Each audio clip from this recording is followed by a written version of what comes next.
Pessoal, tudo bem? Eu sou Márcio Antunes, eu sou CEO da Império Con Enterprise. A Império Con Enterprise é uma empresa de assessoria e consultoria especializada em linguagem para negócios. Nossa empresa oferece serviços dentro da área de comunicação, seja ela escrita ou falada. Acessem imperioconlenterprise.com.br para que vocês possam conhecer um pouco mais a respeito de todos os serviços que hoje nós disponibilizamos para o mercado, não somente para território nacional, como para o mundo. Império Con Enterprise. A great step to the future. Bom, como todos sabem, eu faço pesquisas gramaticais, não é? Eu realizo pesquisas gramaticais e recentemente eu realizei uma pesquisa e eu gostaria muito de apresentá-la aqui no canal, não é? Vamos falar a respeito do verbo to write, que é um verbo irregular, juntamente com um tópico gramatical chamado presente perfeito. Nós vamos montar a frase, né? Eu vou apresentar a frase em inglês e logo após realizaremos o comparativo com a língua portuguesa, não é mesmo? A frase é bem simples. I have written a letter. I have written a letter. Significa, eu escrevi uma carta.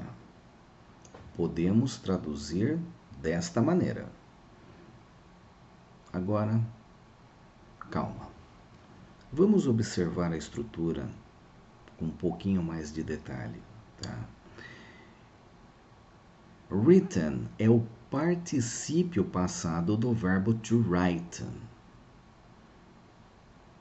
Ou seja, o particípio passado do verbo escrever, escrito. Agora, se fôssemos traduzir ao pé da letra, nós poderíamos traduzir assim: eu tenho escrito uma carta. Agora veja bem. Na compreensão do nativo da língua inglesa, ao falarmos I have written a letter, não significa que nós começamos a escrever uma carta e nós estamos ainda no meio do processo, tá?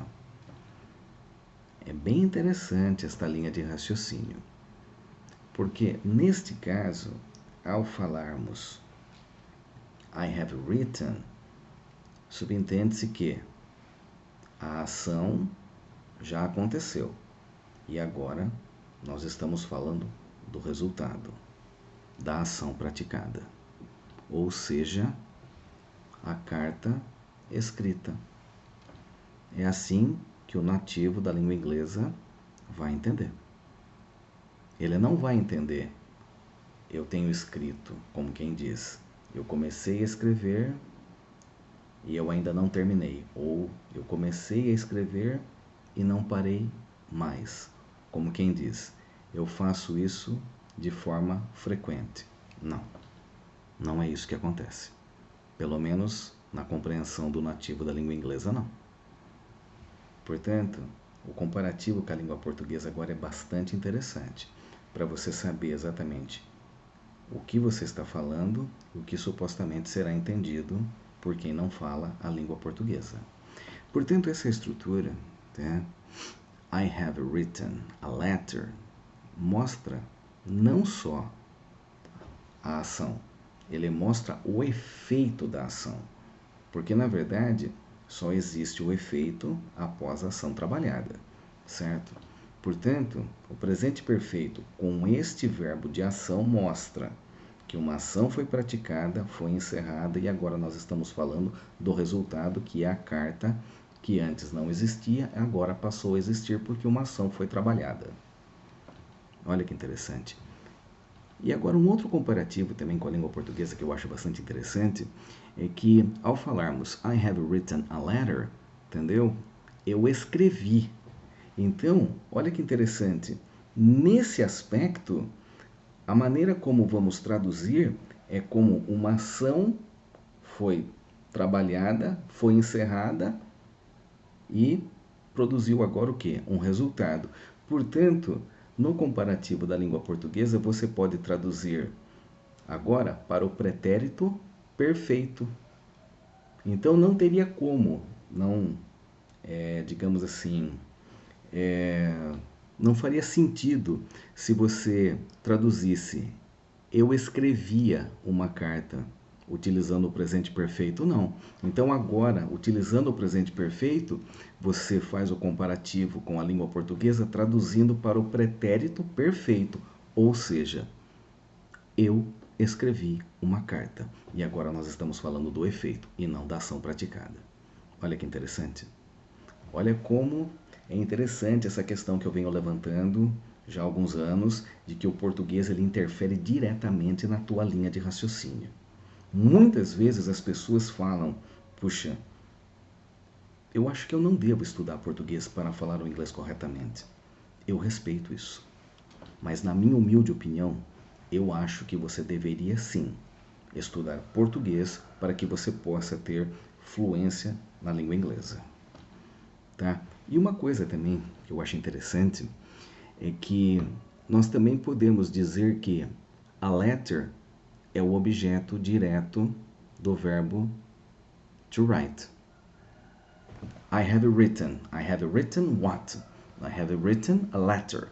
Portanto, também nessa estrutura podemos afirmar também, né, que o verbo write ele é um verbo transitivo direto, mesmo sendo utilizado, né, no presente perfeito, tá? Porque se utilizarmos o mesmo verbo no passado simples, o efeito é o mesmo. Tá? No comparativo da língua portuguesa, sim. Tá? Agora, em questões de passado simples e presente perfeito, claro que existe a diferença. Mas o verbo to write no comparativo da língua portuguesa é um verbo transitivo direto e exige complemento. Portanto, eu estou dando uma dica bastante interessante, mostrando não somente, né, para o público do Brasil, tá? Assim como outras pessoas, né, de outros países do mundo que supostamente podem estar assistindo ao nosso canal, tá? A real importância de sabermos e conhecermos também a língua portuguesa para que possamos falar a língua inglesa da forma mais correta possível. Eu sou Márcio Antunes, CEO da Empirical Enterprise. Empirical Enterprise, a great step to the future. See you in the next video.